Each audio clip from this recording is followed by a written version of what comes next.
네, 오류 흐름 제어가 없는 프로토콜이라면 오류 흐름 제어가 없어요. 무슨 말이에요? 그냥 정보 프레임을 계속 보낸다는 뜻이에요. 1번, 2번, 3번, 4번. 자, 이렇게 표현하기로 했죠. I1, 이거는 1번 프레임, I2, 2번 프레임 이렇게 쓰기로 했고요. 그래서 그냥 계속 보내는 거예요. 근데 보내다가 잃어버렸어. 이걸 뭐라 그래요? 분실. 자, 분실하면 어떻게 하죠? 그래서 분실하면 어떡하죠? 그래서 응답 프레임을 씁니다. 자, 1번 보내고 응답 프레임을 기다려요. 응답 프레임이 와요. 1번 보내면 2번이 와요. 자, 2번을 보내요. 그러면 응답 프레임 3번이 와요. 3번을 보내요. 4번이 와요. 자, 이런 방식을 Stop at Wait 방식이라고 해요. 멈춰서 기다리는 방식. 자, 정보를 10개 보내려면 응답 프레임도 10번을 받아야 되죠. 자, 이것을 오버헤드 라고 합니다. 자, 오버헤드는 꼭 필요하면 쓰죠. 신뢰성 있는 데이터 전송을 위해서는 꼭 필요하죠. 줄일 수 없을까요? 라는 생각을 하는 거죠. 자, 줄일 수 없을까요? 자, 1번 패킷을 보냈어요. 정보 I번째, 1번, 2번, 3번 모르겠지만 1번이라고 해요. 그럼 1번 프레임을 보냈어요. 보냈는데 분실이 됐어요. 무슨 말이에요? 가다가 옆에 호스트가 못 받았어요. 자, 그러면 응답 프레임을 기다려야 하잖아요. 왜냐면 스탑 앳 웨이트 방식을 사용하니까요. 1번 프레임을 에크 프레임을 기다려야 하는데 언제까지 기다릴까요? 그래서 타임아웃을 씁니다. 자, 타임아웃이 끝났는데도 안 와. 그러면 재전송 다시 보내요. I번째를 재전송한다 기억하시고요. 분실하면 다시 보내면 되죠. 자, 이번에는 I번째를 보내는데 I 플러스 1번째 에크가 왔는데 무슨 말이에요? I번째 받았다. 그 다음 거 보내라. 근데 오다가 에크 프레임이 분실이 돼요. 그럼 어떻게 해요? 그러면 기다려야죠. 언제까지? 계속 기다릴 수는 없고 그래서 타임아웃을 씁니다. 타임아웃이 지나면 재전송을 합니다. 괜찮죠? 여기까지 이제 지난 시간에 얘기한 거 앞에 시간에서 얘기했고요. 근데 만약에 받았는데 이상해. 뭔가 물에 젖었어. 신호가 바뀌었어. 뭔가 오류가 있어. 자, 오류 검사하는 페리티비트, CRC 이런 얘기를 했어요. 그죠? 어쨌든 어떤 방법으로든 오류가 있다는 걸 알게 돼요. 그러면 어떻게 하면 좋을까요? 그렇습니다. 그냥 기다립니다. 언제까지? 타임아웃이 지나면 재존송을 하게 됩니다. 자, 그런데 여기서 네크라는 부정응답 프레임을 사용한다면 더 좋은 방법이 있을까요? 를 생각해 보는 거죠. 네, 부정응답 프레임을 사용한다면 더 좋은 방법이 있을까요? 자, 이건 앞에 것을 다시 한번 요약을 해 놓은 거예요. 여기서 분실을 했으면 어떡한다? 타임아웃까지 기다렸다, 재전송. 응답 프레임이 여기서 분실이 되면 어떡한다? 역시 타임아웃이 지나면 재전송. 이건 어쩔 수가 없어요. 더 좋은 방법이 없을 것 같아요. 생각해 보세요, 한번. 요거는 더 좋은 방법이 있을 수도 있겠는데. 자, 받았는데 틀렸어. 오류를 알겠어. 그렇다면 이때 이때 보내라고 이때 너클을 보내는 거지. 그러면 타임아웃이 되기 전에 재전송을 하는 그러면 시간이 훨씬 더 빨라지는 방법도 있겠다라는 이야기입니다. 자, 여기서 다시 이야기를 하고 있죠. 자, 변형을 보내면 변형을 알게 되면 너클라는 걸 보내서 좀 더 빠르게 타임아웃 되기 전에 재존송을 할 수도 있으면 더 좋겠다. 근데 만약에 보냈어요. 보냈는데 이게 분실이 돼. 프레임이 분실돼. 그러면 어쩔 수 없네요. 이거는 너클라는 게 있어도 도움이 안 되네요. 자, 오류가 났어. 그러면 에크 또는 너클을 보내서 재전송을 하도록 합니다. 이번에는 흐름 제어 이야기를 하려고 해요. 물론 오류 제어도 포함이 되어 있지만 흐름 제어 이야기를 하려고 해요. 슬라이딩 윈도우 프로토콜은 중요하니까 슬라이딩 윈도우 프로토콜은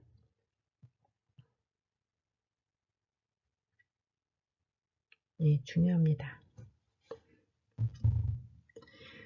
자, 양방향 통신을 지원하고요.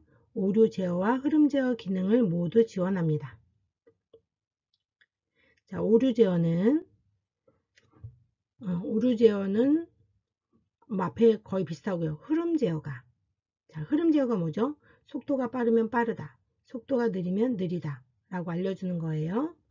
그래서 빠르면 천천히 오도록, 느리면 좀 빨리 오도록 해주는 건데, 하나 받고 하나 응답, 하나 받고 하나 응답 하니까 너무 오버헤드가 크죠. 그리고 너무 느려. 왜냐면 거의 오류가 없는데 굳이 하나씩 받을 필요가 있을까? 그래서 생각을 시작했습니다. 자, 일단 순서 번호가 있죠. 프레임별로 부여되는 일련 번호 0부터 0, 1, 2, 3 정수로 되어 있습니다. 그래서 이 순서대로 받으면 되는 거예요. 자, 근데 0, 1, 2, 3, 4 순서대로 받는데 0번 받고 1번 에크, 1번 받고 2번 에크, 2번 받고 3번 에크. 근데 계속 받아도 오류가 안 나. 그럴 경우에 에크 없이 받는 거를 조금 더 허용해 주면 어떨까? 끝. 그럼 끝. 자, 슬라이딩 윈도우는 그런 아이디어예요. 만약에 오류가 전혀 없는 거라면 에크 없이 보내자. 그럼 훨씬 빠르겠지? 네, 끝. 모두 보내자. 그러면 윈도우 크기가 무한대 이렇게 됩니다. 자, 그래서 윈도우 크기라는 용어가 있는데, 자, 윈도우 크기도 외워주세요. 윈도우 크기는 여러분 창문이라고 생각하시면 되죠. 창문이 크면 클수록 햇빛이 많이 들어오죠. 에크를 받지 않고 전송할 수 있는 정보 프레임의 최대수. 에크를 받지 않고 전송할 수 있는 정보 프레임의 최대수.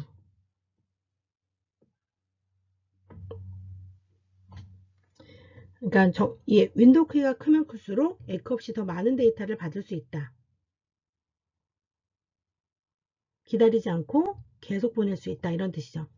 자, 창문을 햇빛을 여기서 받다가 저쪽을 받게 하려면 창문을 이렇게 밀어주면 되죠. 슬라이딩 윈도우는 창문을 밀어줍니다. 윈도우를 이동시킨다. 그래요. 자, 기억하세요. 슬라이딩 윈도우 크기. 윈도우 크기가 3이다. 0, 1, 2 보내고 기다린다. 0과 1을 보낼 때는 기다릴 필요 없이 바로 0번 보내고 1번 보낼 수 있다. 라는 뜻입니다. 자, 기본 절차는, 자, 송신 호스트는 일단 정보 프레임을 0, 1, 2, 3, 4, 5 보냅니다. 자, 수신 호스트는 정상적으로 수신한 후 수신하기를 기대하는 번호를 보내죠. 그러니까 똑같이 0번, 1번, 2번 보내면 수신 호스트는 0번 받으면 1번 에크, 1번 받으면 2번 에크. 똑같잖아요. 네, 그렇게 똑같이 보냅니다.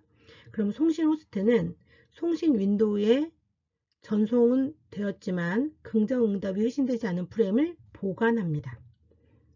자, 0번 보내고 0번을 송신 윈도우에 보관. 자, 윈도우 크기가 3이라면 말이에요. 0번 보내고 0번을 보관. 1번 보내고 1번도 보관. 3번 보내고 3번도 보관. 끝. 거기까지. 왜냐면 윈도우 키가 3이니까 0, 1, 2까지는 보관을 하지만 그 이상은 보낼 수가 없는, 윈도우 크기가 3이니까 더 이상은 넣을 수가 없는 거죠. 그러면 3번까지 0, 1, 2까지 보내고 3번 데이터는 못 보내고 에크 올 때까지 기다립니다. 자, 수신 호스트는 수신 윈도우가, 근데 여기 이제 송신 윈도우는 그렇고 수신 윈도우는 프로토콜에 따라 다른데 두 가지가 있습니다. 여러분 요거 외우셔야 돼요. 선택적 재전송과 고백N 방식이 있습니다. 자, 선택적 재전송은 송신 윈도우 크기와 같습니다. 그러니까 송신 윈도우 크기가 3이라면 수신 윈도우 크기도 3이 됩니다. 고백N은 수신 윈도우 크기는 그냥 1이 됩니다. 자, 기억합니다. 송신 윈도우 크기를 정합니다. 3, 5, 이렇게 5라고 정했다고 해요. 송신 윈도우 크기가 3이야. 그럼 수신자가 갖는 윈도우 크기는 선택적 재존송을 사용하는 경우라면 수신 윈도우 크기는 5가 되고요. 고백N을 사용하는 경우라면 수신 윈도우 크기는 1이 됩니다.